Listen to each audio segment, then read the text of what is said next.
Okay. Yeshaya Kraus, LCSW, is the Community Engagement and Education Manager and Director at Shalom, and the Director of Shalom Workshop.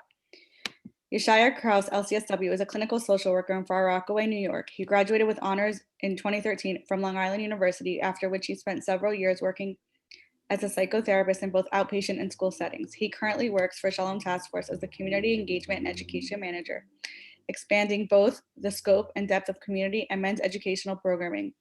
In addition, he oversees the running of Shalom Task Force Successful Couples Seminar, the Shalom Workshop. Yeshaya is also a psychotherapist in private practice in the Bayswater section of Far Rockaway, working with individuals, couples, and parents. Thank you guys so much, and I will give you the floor. Let me know when you need me to screen share. Okay, will do. Thank you so much, Michelle, for the intro and for having us over. This is very exciting for both for Shalom Task Force, and we hope we're able to give over information which people in the community are really going to find useful. So welcome everybody to this first part of this unique series on understanding relationships in ourselves and others. We at Shalom Task Force are really very excited to partner with Shenk, Shul, and the Washington Heights community on this important program. Special thanks go to Michelle, who's the Chesed chair of Shenk Shul, for being so instrumental and enthusiastic in terms of making this happen. It's very encouraging to work alongside someone who's so dedicated to her community to bring about such a beneficial program. So thank you very much for that. Michelle is also going to be joining in a couple of weeks with our executive director, Shauna Friedman, for what will hopefully be a very interesting discussion about supporting others in their relationships. So keep your eyes peeled for that. Yeah, thank you, Michelle. Thank you so much for having us. We're excited to be here, and I'll just share a word about Shalom Task Force and our organization and how we can help serve as resources to anybody who's on here tonight and the entire community. So the organization got started when a pediatrician in the Five Towns community noticed that many of the mothers and some of the children who he was treating in his practice have bruises. And when he began to speak to these women, he learned that they were victims of domestic abuse. This was a frum provider in a frum community. And he recognized that while there were some services at that time, nothing like what exists now in the world, he understood that it was really important for an organization to be able to provide culturally specific services for the Orthodox Jewish community. Understanding that abuse doesn't only exist over there or in that community, it's very much an issue that we face in our community, that every community faces, that spans the spectrum of every element of society, demographics and socioeconomic status and religion and gender, etc. So the organization got started with the Shalom Task Force hotline, and we currently have a confidential anonymous hotline. We're able to provide support and resources for callers to our hotline. We get calls from victims, survivors of abuse, as well as family members, friends, loved ones, people in their lives who are reaching out to learn how to best support them. And we also recently launched, over the past few months, a chat line. So connected to our hotline number, which I think we'll go ahead and put in the chat, our 888-883-2323 phone number, you can also reach out via text or WhatsApp to our chat line. And we'll discuss over the course of the evening different dynamics of relationships, healthy and unhealthy. And we do encourage people to call our hotline, not only in crisis, not only for a situation of abuse, but with any relationship related questions or concerns that may come up, whether relating to dating, to marriage, situations that are going on. Again, how to best support others who you're concerned about in their relationships. So please go ahead and reach out to our hotline and our chat line. Shalom Task Force also has a legal department that is comprised of a team of attorneys who represent survivors of domestic violence pro bono. So people are able to reach out to us for legal support. Our attorneys are able to assist victims and survivors through legal proceedings, having real fluency in navigating issues that are very specific to the Orthodox Jewish community, such as navigating issues of based-in, some custody issues. So that's our legal department, and the education department that tonight Yeshaya and I are excited to represent. We, together with a team of education presenters, present education awareness workshops throughout the community to high schools. We have a department based in Israel that goes to several seminaries in Israel. We do college campuses here, community awareness, trainings for leaders, and of course, general community awareness programs such as tonight's program. So again, Michelle, thank you so much for having us, and we're looking forward to learning together tonight. So what we're going to do tonight, this should be actually interesting. What we're going to do tonight is we're going to be focusing more on our own relationships that we have just in our own lives. In a couple of weeks, as we said, Michelle and Shauna are going to be having their conversation about helping other people with their relationships and what might be helpful with that. But for tonight, we're just going to focus on our own relationships, really. And to start us off, I'm gonna read a quick case scenario, and then we're going to try to take it apart a little bit and see what's going on with it. Now, I don't think we mentioned yet, but if anybody has any questions or comments, one of the downsides of having online presentations is that we don't really see the whole audience all at once. But we would like to have everybody participate as much as possible. So if people have comments or questions along the way, please feel free to put it in the chat. If you don't want everyone seeing your question, then I believe there's a way to set it so that only we can see it, or only Michelle can see it. And if you send it to Michelle, then she'll have your question and she'll relay it that way. But definitely feel free to pop in with comments and thoughts and questions along the way, and we'll try to incorporate as much of it as possible within the time that we have. So here we go. Here's the story. The nice young married couple, Avi and Chani, they're having yet another argument. They both know it's a problem with the two of them. They seem to be arguing all the time, but they can't seem to settle their differences, which are totally normal, these particular differences, and kind of expected, at least in a marriage, without it leading to a total blowout. It doesn't seem to matter what they're talking about. It always ends up the same way. Here's the latest. They've been discussing which school to send their toddler to for the coming year. Avi is concerned about the price of the school that Chani wants, while Chani feels that Avi isn't taking the developmental importance of preschool seriously enough. It's admittedly a very big issue. As always, when they discuss it, they're not just discussing preschool. There are a lot of other issues that are going on that are kind of floating around in the conversation that are kind of dressed up as a discussion of which preschool to send to. So here's their conversation. Chani, Avi says, we need to decide what we're doing. Deadline is coming up. We just get this over with. I'm not the one holding things up, Chani responds idly, not lifting her eyes from her book. I told you what I want to do. I told you why, and you're just ignoring what I'm telling you. Either do what you want or actually think about what I said, but don't pretend you want my opinion if you're not going to bother even thinking about what I said. You just don't listen. Avi's very upset. I get it. I know that you think colors and shapes are life skills. You said it 100 times already. I'm telling you, we don't have the money for it. He looks at his wife with narrowed eyes. I didn't go to some high-end play group and I'm fine. It's a dumb thing to waste. Chani cuts in. I totally am listening to you. And if you think you can just throw half of what I'm saying back at me and expect me to keep quiet, well, forget it. The book she was holding slams on the table. You're turning out fine is totally debatable. This is important. Talking louder doesn't make you right, Avi snorts. If it did, you'd be right all the time. For the past 5 years, you think that slamming books and repeating yourself loudly is the way to have a discussion. Don't tell me what I think. If you knew what I think, we wouldn't be having this conversation to begin with. She storms out of the room. So this is a pretty typical scenario in Avi and Chani's life.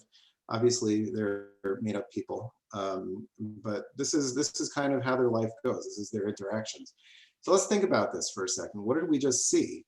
Anyone who knows them would tell you that they're great people. They're so involved in the community. They're so dedicated to each other and their kid.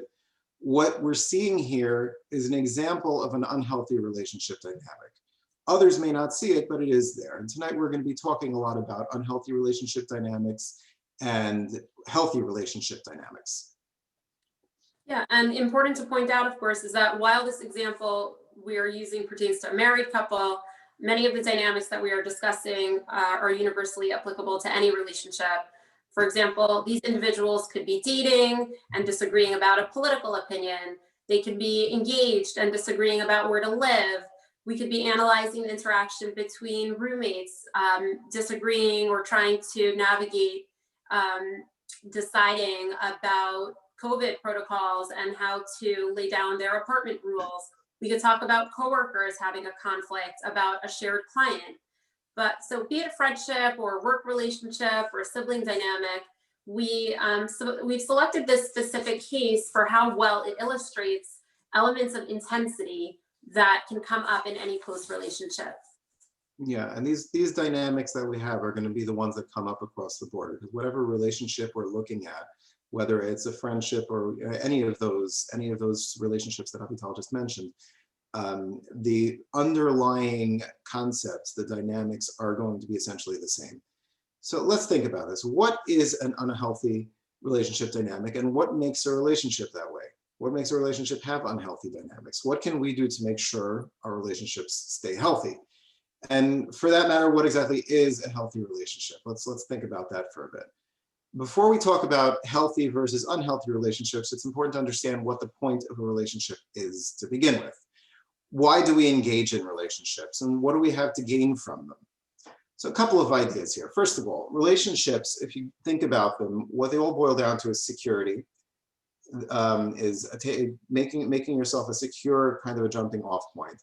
And what we stand to gain from there, there's self-improvement, obviously, that we can use a relationship to better ourselves. And we can use a relationship to better our standing in life in general, in the form of healthy bonding. Bonding is an interesting thing, because if you think about all the different things that people need in life, people need a lot of stuff. Right? People need a whole lot of stuff. We need food, we need water, we need shelter, we need air. Like, you go through all the different things that are really non-negotiable over the course of your day, and it's a nice amount of stuff. The thing is, most of the time, people can make their own supper. People can get their own food. People can get their own drinks. They can get their own air. Most of the needs that we have, we're pretty much self-sufficient about. Bonding is very different in that when we're talking about bonding, we can't bond with ourselves. We can't create a relationship with ourselves that accomplishes the same thing that a relationship with another person does. We need other people for that. And we see this is something which is developmental. It's from birth. There's the concept of bonding with a parent. At birth it's a major point, to the point that there have been experiments done with, I believe it was with monkeys, where you have a set of baby monkeys that were put in a cage with a wire figure that provided food, and another set of baby monkeys that were set in a cage with a wire figure wrapped up in like soft cloths and towels and sponges. It was very cozy but gave no food. And the monkeys that had the soft figure in the cage with them did much better and adjusted in a more healthy way to life in general than the ones that had all the food in the world but did not get the cozy monkey doll. So bonding is a big deal, and relationships are really the only way to set that up. We engage in relationships because we believe, consciously or otherwise, that this person that we're bonding with is going to offer a way to improve my life, or prevent decline in my life, or accentuate the parts of my self-image that I would like to accentuate. I see myself in a certain way, and I would like other people to see me in the same way. And this connecting with this person is going to help me do that. It's going to promote that part of my self-image that I have.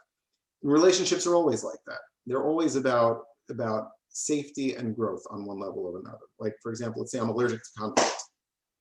I don't do very well with conflict. I may gravitate towards relationships that seem to be less of a risk. I look at myself as someone who just doesn't do well in conflict. So I'm going to go for a relationship which doesn't make me get into that. And we find that security is a prime motivating factor behind any relationship. And that might be emotional, physical, financial, or any other factor. So whether it's connecting with someone who allows you to be yourself and encourages you, or provides emotional security, someone who's able to provide for your physical needs, that's what relationships boil down to. We're looking to feel safe and secure in all levels of our lives. And I know I was speaking with someone recently who was dating, and they were discussing what some of the different characteristics, different traits that they look for in people. And I noticed that they essentially kept describing, there were a number of people that they went out with that were very different, that in many different ways, different kinds of personalities, different kinds of hashkafas, but there was one unifying theme that was going on in each of those relationships. And there was a certain sense of security or safety that the person felt with those people. Essentially, that was the criteria, that was the factor that let them know if they were interested in continuing to date that person or pursuing that person, was how safe, how secure that person made them feel. How comfortable to be themselves. If they created a space for them to be able to, you know, make a joke that wasn't funny and to still feel okay and not feel embarrassed. Whether it was this feeling of reliability, knowing that they would show up when they said they would, that they would call when they said they would. All of that promoted a sense of security for that person and safety that you know was very important to them. So getting into the right relationships will help us to get that feeling of safety by giving us this safe base from which to operate. And as long as we have those solid and safe anchors, we'll feel more willing to be able to, you know, navigate some of the dynamics of the relationship that can be difficult, to be able to go through challenges together. And the closer our relationship is, the more power it has as an anchor. Many times people feel fueled to take on other aspects of their life more confidently when they feel secure in their relationships. Yeah, and that's a very important thing. Like, you know, there's so many times that you think about how, I don't know, somebody made a huge discovery, somebody made a big step forward, and without the encouragement of the important people in their lives, they never would have bothered to even try. They never even would have bothered to move forward. And that's what relationships can do. Relationships can give you that kind of a safe and solid anchor to have more of a connection with yourself and believe in yourself to be able to move forward and to do whatever else in life needs to be done. So while relationships themselves function as a kind of an anchor, you can look at the relationship as almost as kind of a living organism. It's a very useful analogy to consider. They're created and shaped by the interactions of the people involved. You can have a healthy relationship, which is well fed, it gets whatever nurturing needs to be given, it's protected, it's growing in the right direction. Or you can have one which is not protected or particularly well guarded. It's not given the time and attention it needs to grow. And sometimes it's even actively injured by the people who have assumed responsibility for the safety of the relationship.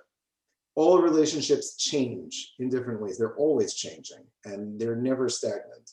You're always either improving the relationship or something is coming apart. And it could be very slight, could be negligible almost, but it's always happening. There's always change going on.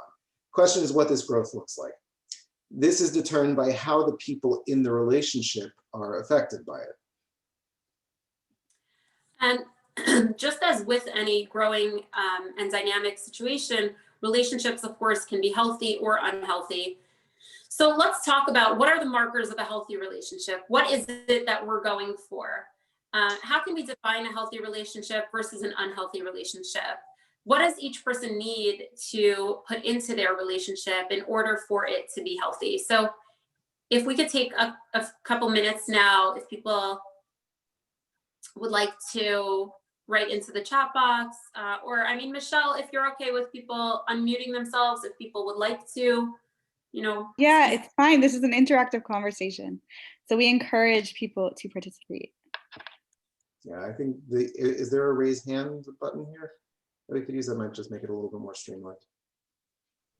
There is under the reactions button. If you press on it, there's a raise hand one. Okay, so if people could just raise their hand and then we can unmute you, I think it'll just streamline the whole experience. Then we'd be happy to hear from you.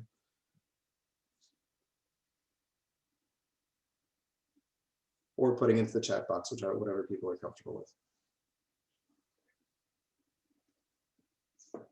Okay, so we have listening to one another. That's an important part. Respect.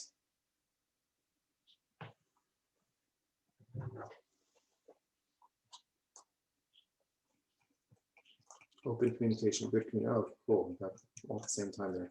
Honesty, allowing growth and evolution of your partner. This is great stuff. Respecting your partner's space.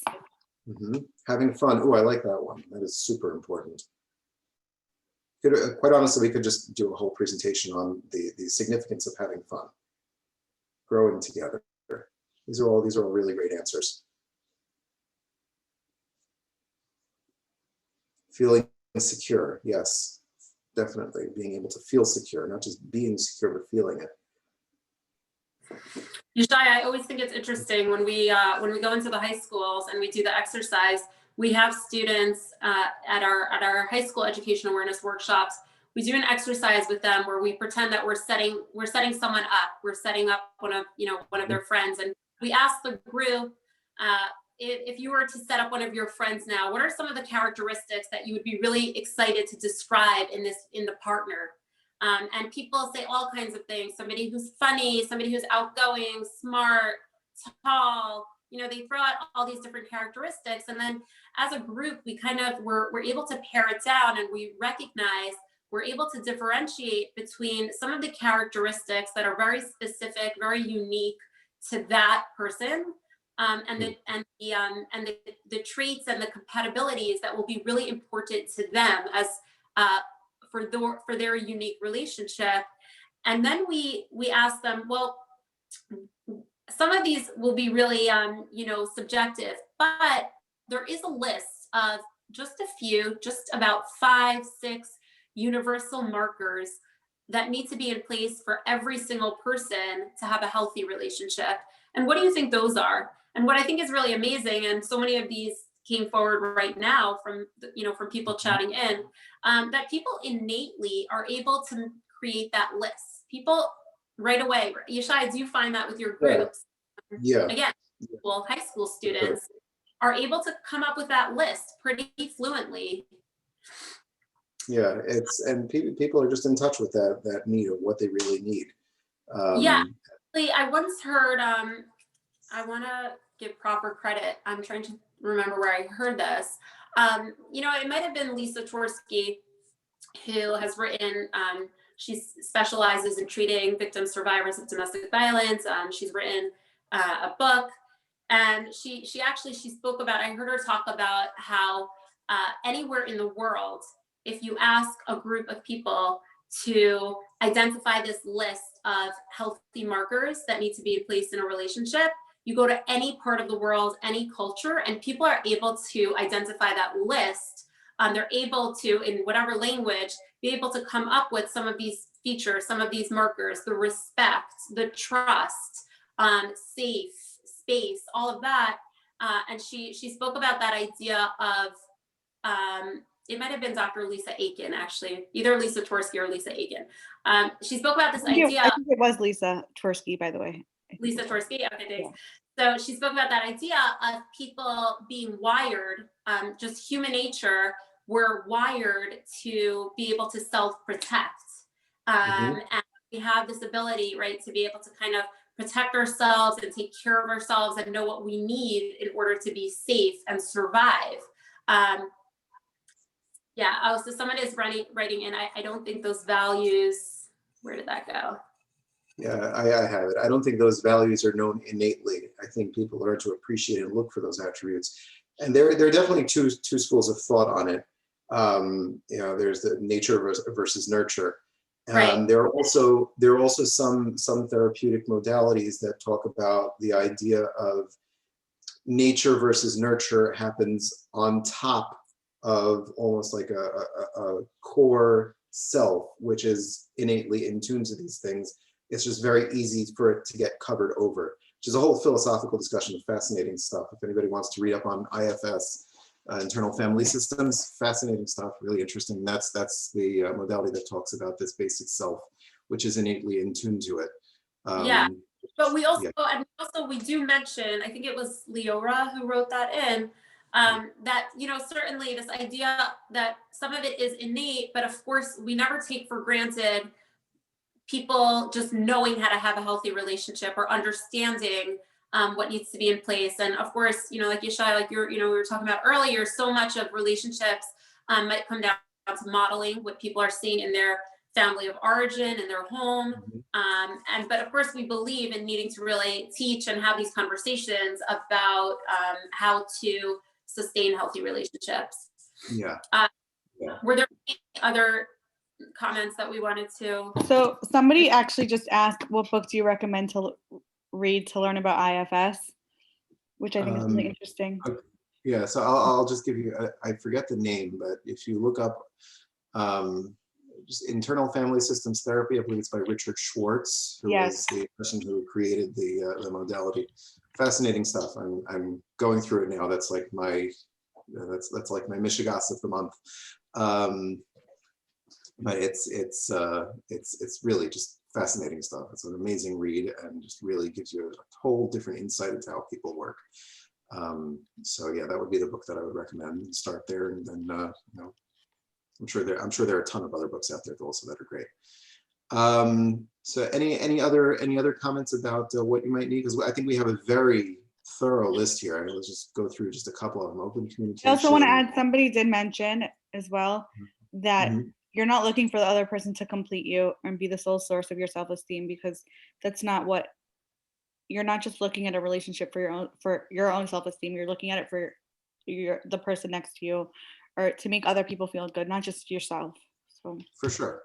For sure, and there's a concept of interdependence, where where you can work together and you can work as well as individuals to actualize your own goals, your own agenda, and working together is a choice that both of you make to help the other one, not that both of you are literally dependent on each other. So we said before that we enter into relationships in order to feel safe and secure, and to bond in a healthy way. And all of these suggestions that have been just put in the chat box right now are definitely integral to that process. This can only happen when, as we just said, actually, when both parties in the relationship are committed to making it happen and can acknowledge that commitment from both sides. I have to feel that commitment from the other person. The other person has to be able to feel that commitment from me in order for a relationship to work at its best. Regardless of what that relationship is, whether it's friendship, it could be family, marriage, a colleague. A healthy relationship is typified by both parties focusing on supporting the other one in achieving the goal of that kind of relationship. So I wanted to share I'm going to just pop up the screen share here. Let's hope it works. To just illustrate this concept here. Hope nobody minds. Can everybody see that? Okay, Michelle, can you see the screen share? Maybe read it, Yeshaya. Okay. So it's a Dilbert comic. Close your chat. Close my chat. Okay. Hang on a second. Does that work? Can you see it? Good. We're good. Okay. So if you take a look at this, Dilbert here is at his performance review, and he's being told that he hasn't shown any initiative. And Dilbert responds to his boss, "That's your fault for creating an atmosphere of fear and distrust. You, and then of course the boss, completely missing the boat, says, note to self, increase fear." So the idea here is that you have Dilbert and his boss do have a relationship, and presumably the point of the relationship is to create an atmosphere in which Dilbert is actually able to be productive and to do whatever it is his job is. I never really got that clear. But that's the point. And he's saying, well, you're basically creating this environment where I don't trust you. I don't trust the environment, and I'm kind of afraid for myself. So I can't really show any initiative. I can't really do anything that's going to allow me to be productive. I can't do anything that's going to allow me to push myself forward. I don't have that safe anchor. I don't have that place to base myself off of, that safe jumping off point to allow me to take risks and to do what I need to do. And I think this quote here, it's an anonymous quote. I think I might have said it at one point. I think this really sums up what a healthy relationship is. I will put myself into this relationship and invest myself to the best of my abilities in a way that helps you feel safe, secure, cherished, and loved. I will do this in a way which does not compromise my ability to feel the same way. And that's really the balance of what a healthy relationship looks like. If I'm able to devote myself to the relationship and also know that you're going to devote yourself to the relationship and we're both going to end up feeling safe, secure, cherished, and loved, that's the definition of what a healthy relationship really is. And one of the factors that we look at. As somebody mentioned earlier, we go into a relationship, of course, to look for what we want, what we need, only looking out for ourselves. Of course, we're also looking to connect to somebody else, to care for somebody else, to contribute to somebody else, or others. So we always point to this, the self-concept piece as really important to be aware of, really important to keep an eye on in the relationship, the self in the relationship. And if somebody isn't making sure that there is this like symbiosis, this mutual support, mutual respect, mutual opportunity for people to feel safe and secure in the relationship, then the relationship really can start to edge into a dynamic that is imbalanced, that may be unhealthy. And of course, when we're looking at more extreme ends of the spectrum, can become abusive. So, I was speaking to somebody recently who was describing their experience of applying to graduate schools, and it was something that they and a few of their friends were going through at the same time. And they spoke about how they and their friends were able to really support each other through the process. They would look at each other's applications and essays, and provide feedback and make edits, and really be able to be there for each other and support each other and hold each other up through the process. And then there was one friend who really only seemed to take from that whole network, from that dynamic. They were only available when it was convenient for them. They were really only they were always asking for more help and more support. And, can you help me with this essay? Can you look at this? And whenever it was this person or, other people's request for that person to help, suddenly they were, nowhere to be found, unavailable. And in our lives, we might all, encounter people who it feels like things are more one-sided. And that really points to this lack of mutual support. And that really demonstrates an imbalance of mutual support, mutual respect for each other. And eventually this person totally ended up kind of shutting down and not really wanting to continue the relationship with that person when it became clear that it was so one directional and it was missing that mutuality. So it doesn't mean that, that people feel that if their needs aren't being met on occasion, or that at times, sometimes the dynamic is a little bit more balanced towards one person and one person might be more needy at times. That, that's the kind of the ebb and flow of any relationship. And, Yeshai, we've spoken a lot about how sometimes one person will be going through something, a crisis, or, just in a slump, and how their partner can very much kind of be the one then to kind of like carry the load of the relationship. And so all of that could still fall under dynamics of healthy, but the unhealthy relationship is really demonstrated by a consistent failure to meet the needs of the other person, combined with an inability to talk about it or to figure out what to do. And the longer that dynamic lasts, the more likely it is that the relationship will continue to be unhealthy, and it becomes really this self-sustaining cycle.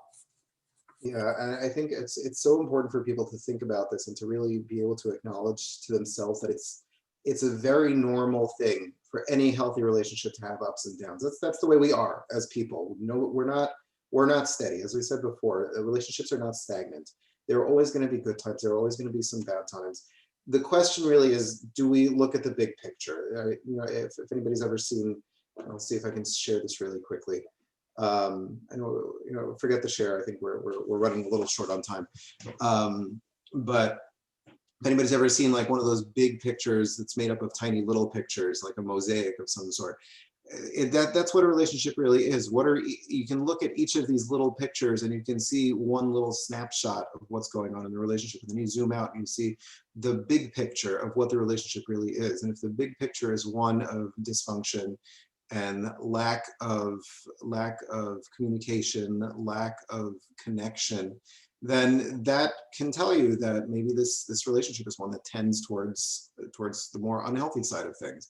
And at the same token, you can have a lot of the little pictures maybe, which are not that great and you're not so happy about and you wish never happened. But if the overall picture is one of connection and mutual support and respect and all those other wonderful terms that people put in the chat box before, communication and having fun and all that, then that's a generally healthy relationship. There's no such thing as a relationship which is going to be perfect all the time, every time. And I think that the thing that you mentioned before about the connection between unhealthy relationships and abusive relationships, and if you could talk a little bit more about that, I think that's such an important thing to really discuss. Right. So, I mean, we definitely want to be able to make a clearly differentiate. And Dr. Shauna Friedman is going to speak more about that in the next program with Michelle about how to support others, supporting others through those relationships. But it is really important to make this clear demarcation between an unhealthy relationship and an abusive one. And sometimes people will conflate dynamics and issues that might come up in a relationship that are very unhealthy, but they're not necessarily abusive. And that is a category that we try to be really careful about, that we try to clearly define. And there's a big difference, for example, between a partner or a colleague, let's say, being unwilling or unable to support you in your needs, and versus someone who's actively trying to take away some aspect of your self-determination and ability to pursue your goals. And abuse is really a concentrated effort to exert control over another person on any number of levels. The big difference is that an unhealthy relationship can potentially be improved through communication and connection. And this is rarely the case in an abusive relationship. It often, backfires. We always talk about how a couple that is actually in an abusive relationship should not be going together to couples therapy. They should not be going to therapy together. The victim survivor of abuse should be going to their own therapy. Whether the abusive partner is open to going therapy, they should be going to their own therapy. They should not be going together. Right. Yeah, and like classic couples therapy and abuse, and there's some modalities which actually it's considered an official contraindicator. You cannot be with a therapist. You cannot, a therapist who practices this certain modalities will not see a couple which is going through an abusive a relationship where there's abuse present. Overall, it seems that there's one essential ingredient. This is really, I think, what it just boils down to in order for a relationship to be considered healthy overall in big picture sense. And that one basic ingredient is respect. And respect doesn't just mean being polite. I mean, please and thank yous they're great. But it's more than just that. It means an honest appreciation of you as a whole person. It's the acknowledgement of the right to be different. And let's face it, we all are different. We can get along with our partners and with our friends. We can get along great, but we're never going to be identical. We're going to have differences of opinion. We're going to have unique parts of us which make us individuals and which make us interesting to be around. And that's what a big part of respect really is. It's that appreciation of you as a whole individual, as a whole unique person. And the right to be that person, to have your own opinions, have interests and needs that don't directly overlap with each other. It can make the idea a lot simpler to break it down into different presentations of respect or disrespect. So let's just go through just a few different ideas. This is the list that we present in our different presentations that we do of different aspects of indicators of a healthy relationship as opposed to a potentially unhealthy relationship. Is there trust or is there not trust? Do I feel that I can trust you to not step over the line of what a relationship is supposed to be? Can I trust you to explore it with me if you want to change the way our relationship has worked? So you have, let's say you have friends from school and they decide they want to become business partners. That's great, but you're changing the nature of the relationship. Now there are all sorts of different boundaries. There are all sorts of different ideas of what the relationship is now that has to change. Let's say you have a couple that's been friendly and they decide to go out on a date. So they're changing their relationship to, I don't know, you could call it just friends, to a dating relationship. You have a couple that's been dating and they decide that they're going to get engaged. That's a change in their relationship. And the same with marriage. Every time there's a significant change in the relationship, you're essentially changing the way the relationship looks, and you're changing the boundaries that go along with that. So can I trust you to do that? Is that something that I feel I'm okay with? Or do I feel like, no, I don't think this is a good idea to trust you with this change of boundaries or not? Yeah, and I think that very connected to the trust often um, is honesty. Mhm. Being able to identify, being able to recognize, being able to feel out. Can I be honest, or do I need to hide something about the relationship? Can I express myself, honestly? Do I need to be afraid of how the person's going to respond? Feeling the need to hide things for any reason in a relationship can usually point to something being a little bit unhealthy. I think very often when I've spoken with people who are dating, and very often it's at the point where they're starting to hide things from people in their life about the relationship, that to us points to a red flag of either something's really unhealthy, maybe even a red flag of abuse. But certainly that secrecy, that needing to hide things, is usually an indication of something that is going on. And whether it's because the person doesn't want to hear the truth from their brother, sister, friend, they don't want to hear the truth out loud, so they start to hide things. It really, it points to something awry in the relationship. When we talk about tolerant or controlling, control is very much a factor that we look at as an identifying marker of a healthy or an unhealthy relationship. In some ways, some of us might venture to be a little bit, we might be more controlling than others. Some people are more type A, they like things a certain way. They want to kind of control how the relationship plays out. But of course, that still needs to be couched in this balance of being able to have that back and forth, that mutual respect, everything else we spoke about. When control starts to become something that is constant, or in some ways almost coercive control, that's something that we look at really as as unhealthy. Yeah, and then the next thing, which is really very closely connected with tolerant or controlling, is, do you feel overall that the relationship is safe, or are you fearful within the context of the relationship? Is your need for physical and emotional safety being respected? Do you feel like you're on edge? Do you feel like you're anxious within the context of the relationship more often than not? And this is something that comes up a lot. Maybe I'm not sure. And high school students can relate to this a lot, and definitely people in sometimes in hostile work environments can relate to this as well. Certainly when people have a bad date, you can relate to this. But the idea of sitting in this relationship and knowing, okay, this is what it is, and I don't like that. I'm very nervous about how this relationship is going right now.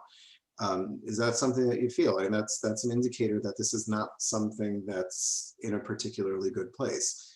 And it needs to be looked at. These are all different aspects of the overall feeling of respect that we need in order for a relationship to be able to thrive. So it's worth noting that these presentations may not be the fault of either party. They might not be intentional. They might just kind of be there. They may have been patterns that one or both of these people have picked up in their lives, and these patterns are what's kind of leading you to feel these things. And it's very possible that these patterns have been picked up for very good reasons. Based on whatever the person's history is, they may have needed these patterns to protect them from something. They may have picked these up as a way to just cope with their general environment. And it may not even be that their pattern is necessarily so terrible. It's just that you and your patterns that have developed to protect you in whatever environment you've been in kind of clash with theirs. So there are all sorts of possibilities in terms of where these things may have come from. If they're not spoken about, though, and addressed, they will have a negative impact on the relationship. And they're going to make it lean more towards the unhealthy side of things instead of to the healthy side. And obviously, we have a vested interest in trying to make things healthier rather than not. So I guess we'll go back to the example that you went through a little earlier. and now try to look at it through the lens of, some of the healthy relationship dynamics, try to see if we can plug in what some of those dynamics would look like and how that scenario might play out in a healthy way. Yeah. So I think at this point, everybody, we're gonna be talking, but if people have comments and ideas about something that they may have noticed, and it's not kind of really so fair to spring this on you because we didn't tell you there was going to be a test. But if you some people might be speaking from experience, maybe people have had similar fights with their partners or spouses. Yeah, Feel free very to true. chime in if there's any helpful tips you have. Yeah, like just things that you may have noticed about the conversation that we went through earlier, things that stood out to you. Feel free to put it in the chat box and we'll try to incorporate what we can. So let's think about this. We know that Avi and Chani have been married for 5 years. We know that they have at least one kid. Maybe they have an older one who's past the preschool situation already. And it sounds like whatever arguments they have, it kind of takes this form one way or the other, regardless of what they're actually about. One thing that stood out to me is that neither of them really feels heard. Neither of them feels respected during these arguments. Hani certainly doesn't respect Avi, and she wasn't even looking at him when he walked into the room.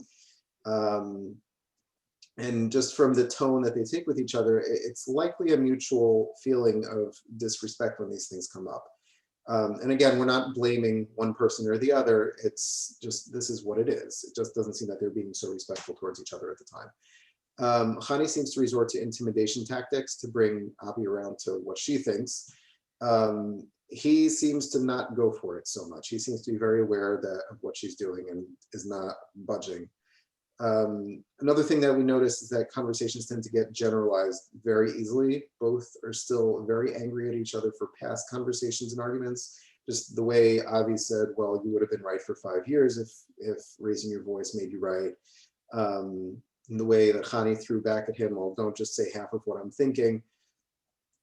They're both still very angry at each other for a lot of different things. And the way we defined unhealthy relationships before seems to match pretty well with what we've seen here. Admittedly, this is a snapshot. This is a one-time thing. We haven't seen the big picture. And I don't know, maybe if we would meet them, we would say like, oh my gosh, this is like, they had a fluke. It was a bad day. And really their relationship is like, we could all learn from them.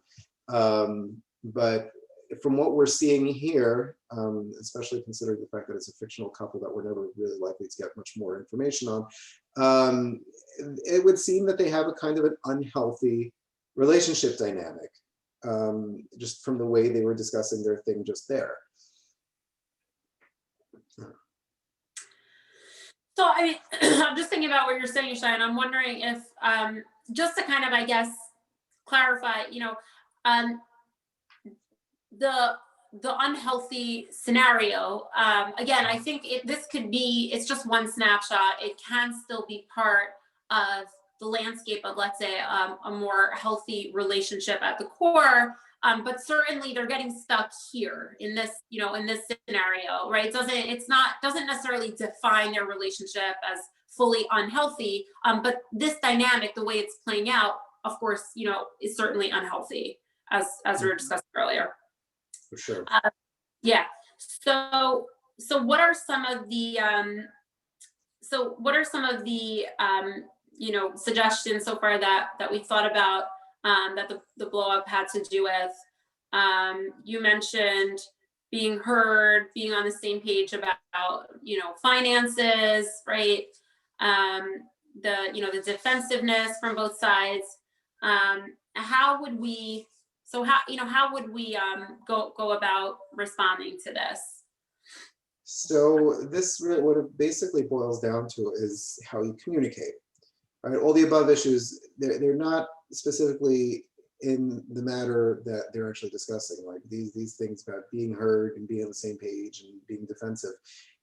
Really, they have nothing to do with preschool. Right? Really, that's not a preschool discussion. It's a discussion. It's inherent in the way the relationship itself works. You have these kind of weak spots in the armor, and that just seems to which they seem to gravitate towards. You're gonna obviously. Sorry, Isha, I want to just chime in about something we had spoken about at some point about, because when you mentioned that this is not just the fight about the preschool, right? You know, this idea of like what Gottman talks about of kind of repeating the same fight, like people will kind of have the same fight for years and years and years in their relationship. And of course it's rinse and repeat about different issues, but some of those same dynamics are, you know, certainly thematic. Yeah. Yeah, and like it seems like they're kind of aware even of what these themes are. You know, they know that they're having the same arguments over and over again. They're aware of it. They know that they're kind of cycling through the same thing over and over. You know, obviously they may end up having some lower intensity conversations, which don't get all up in each other's faces. But anything that triggers the other person is likely to set off the relationship in a way that really doesn't make either one of them particularly happy. Step one, therefore, would make sense is to be aware and just to know what the triggers are in your relationship. And this, we say this not to say, okay, know that that's a trigger and completely avoid it, but to be aware of what the trigger is and know that when you have to go into a triggering situation, that you and your partner can try to navigate that with just a little bit more care. Just to be aware of it and go in carefully as opposed to just kind of barging in and letting things get to blowout phase in a way which is technically avoidable. Right, and I mean, sometimes it's that's the hardest piece is going in with that plan. I love how you talk about, you know, kind of planning accordingly for the fight, or for the dynamic, you know, for the interaction.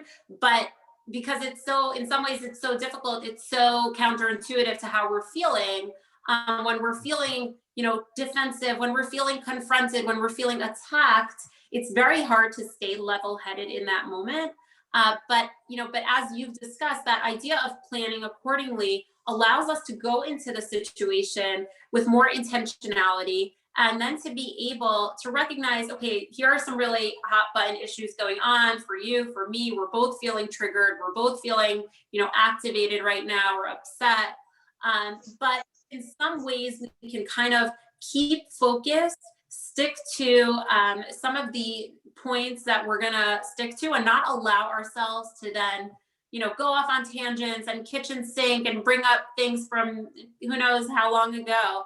That really allows us to then be able to have a more productive discussion. And people do ultimately then, you know, feel better if there was like a level of kind of control and intentionality that went into the conversation instead of, you know, as you were saying, things spiraling.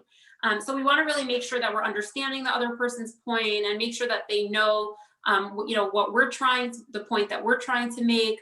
We want to be able to reflect back. You know, we want to be able to listen, reflect back to them, that we're hearing them, and ask for clarification. You know, you speak about triggers, Ishaya. Yeah, triggers are great. Wow. I like the triggers, like before we get into that, like I think one thing that's like just came to mind, the idea of inviting the other person to have the conversation with you, like saying, this is a conversation we need to have. When can we have this conversation? Because when we go in and we're not surprising the other person and we don't feel surprised, we know what we're about to get into, it kind of gives us more of a level head, like, okay, here we go, we're going to do this. It's not going to be fun, but we'll get through it because this is what we're doing now, as opposed to just kind of springing it on someone. You know, like, By the way, yeah.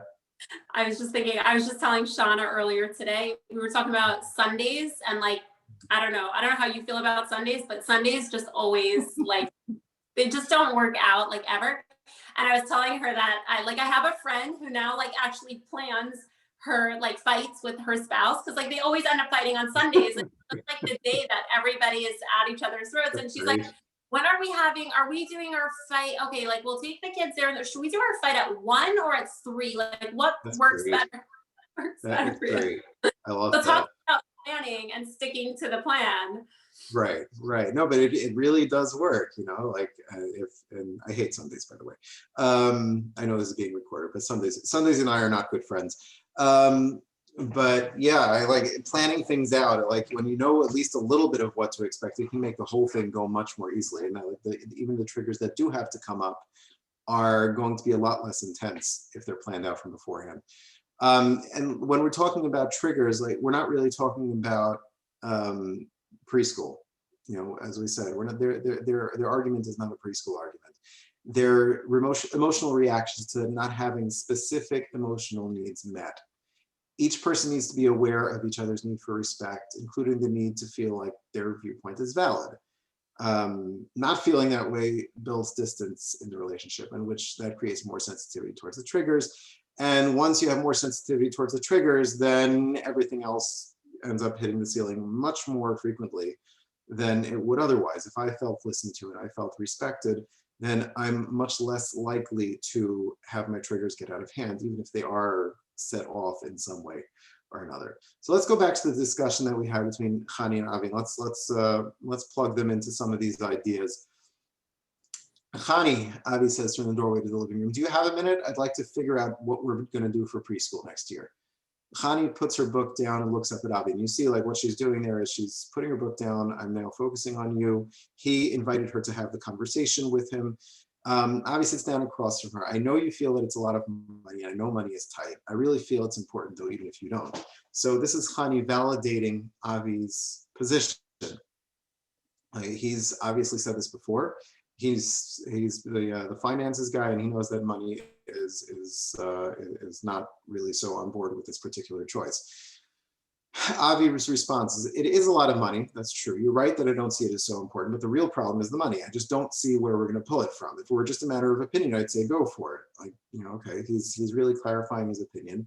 And after she reflected, I guess from the last conversation, what his opinion was. I wish we didn't have to worry about money like this, Honey says. Maybe let's go through the budget and see what we can arrange for the year. Maybe we can find a way to make it work. So what we see here is a few things. As we said, invitation to discuss. We're not dropping the conversation on anyone without warning. You're inviting. Hani had the choice of saying, listen, I can't really talk about this now. They could have. Hani shifts the focus to Avi and reflects his viewpoint. She shows understanding before bringing up her own viewpoint. She's also maintaining calm by putting the book down, looking at Avi directly. If you think about it, he's also showing respect for her by sitting across from her and like, okay, I'm not just standing here having a conversation where I'm kind of like halfway in, halfway out. We're sitting, we're focusing on each other, we're having a conversation about this, even though it's not something we really want to have to do. Once both sides see that their viewpoint is understood, even if they don't actually agree on it, they can move into problem solving or compromise mode, which is really what they did. The issue is addressed without having defensiveness or hurt brought into the mix. By staying focused on the topic at hand, there's a chance that you'll actually address it directly, instead of bringing up loosely related grievances, which is really what happened the first time around, when they're talking about how she slams books for 5 years and how she's throwing back at him that you always take half of what I'm saying and then ignore the rest. There's a lot of generalizations there, and generalizations are basically the enemy of productive conversation. You know, if you start getting into generalizations, it's like, okay, this thing makes me feel bad, and by the way, that other thing that you did yesterday and the day before that also made me feel bad, and all of a sudden we're not talking about the original conversation anymore. Well, suddenly we're having just a discussion about all the times that you make me feel bad, which you're not going to end up getting anywhere with. It's just not going anywhere. And just to think about it, even though we don't necessarily see it here, but if each side is validating the other, that sets the stage for greater understanding the next time there's a tough discussion. We haven't seen the next tough discussion, and wait till they get to high school. But if each one of them is validating the other one's position now, then that builds trust, that builds safety in the relationship, and that builds the ability to have tougher conversations further down the line. It creates the potential for an upward spiral in connection, for a growing connection in this particular relationship. So that's how we would say that it should go in the right way. Yeah, and we find that to work, again, this specifically, we've looked at a marriage example, but we have found this, you know, we know this to be true. We know this to work in all relationships, that again, that the validation, when somebody feels heard, when somebody feels validated, when somebody feels that they've been listened to, that yields more interest, more motivation for them to want to continue to engage in that relationship, to continue to work at that relationship, knowing again that there's the security, that there's the trust, that there's ability for them to be able to work through things with this partner in a safe way. So it's important to, of course, understand that, you know, communication is very powerful. Knowing how to communicate is very powerful, but it may not always be enough to turn a relationship from unhealthy to healthy. We, of course, always encourage people to reach out for help, reach out for questions. We don't in any way want to present this as kind of a just easy, you know, simplistic formula that first you have a fight, but then you take out your list of like healthy markers and you say this, and that, you know, obviously it's way more complicated than that. And we encourage, you know, people to reach out for help. We also want to point out that particularly when there are deeply ingrained triggers, for example, from a person's youth or background, even the best communication in the world may not be able to prompt the new perspective of looking out for the other's needs while simultaneously protecting their own. You know, there might be a lot more going on there, and this person might need to work through some things that actually have nothing to do with their partner, that have nothing really to do with that specific dynamic or relationship. That might be something that they still need to work through from their own past. So again, we encourage people to reach out to the Shalom Task Force hotline. Again, as always, it's confidential and anonymous. You can call. Now you can also text and WhatsApp. We're able to, we don't want people to only reach out in a situation of crisis. We encourage people to call with questions related to relationships, dating, situations that you want to run by someone, and concerns that you may have, and we'll be able to connect you to resources as well as provide really critical support. Yeah, So I think with that, we're going to wrap up, Yeshaya. Yeah, I think let's wrap up. Do we have time for one question maybe? Do we have like one question which people may have sent in? And again, Michelle, thank you so much for hosting us. We Thank really you. This was a work in progress. It took a year to get here, but It really did. We're so glad it worked out. thank God. I am too. Good for you. Thank you. Thank you, Frida. There's a question here: how to help a couple where one partner feels uncomfortable because the other partner has poor hygiene. So how to confront that issue? Ooh, that is a tough one. Oh, That is a very tough question. can I give my clinical expertise here? Go for it. Of course. I think that maybe you need to sit down with the person and explain, or like try to say, you know, like they might not even realize that they have an issue.